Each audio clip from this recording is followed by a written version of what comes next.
This is the part that made me say, you know what, I'm not even going to smoke weed. So, fewer dopamine receptors means inability to feel normal pleasure. Because when we have these spikes of dopamine happening, these hundreds and hundreds of molecules just being dumped in the brain, what happens is the brain says, hold on. There is so much dopamine hanging out here. We don't need all these receptors. Because the receptors are usually just like hanging out. They're just like waiting for some dopamine. Like, yeah, we want pleasure. And it takes energy to keep receptors active. We don't need all these because the dopamine just keeps flooding in. This is the part that made me say, you know what, I'm not even going to smoke weed. So it pulls away these receptors. So now there's only a couple. There's only a couple hanging out.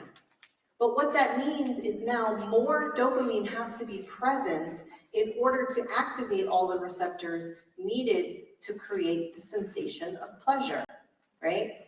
Which means the threshold moves up. I now need 100 molecules of dopamine to cross my new threshold. So playing the instrument, playing with the kids, watching, my favorite show still releases 10, 11, 12 molecules of dopamine. But it's no longer enough to cross my threshold because my threshold requires more now. This is the rewiring of the midbrain that occurs in addiction.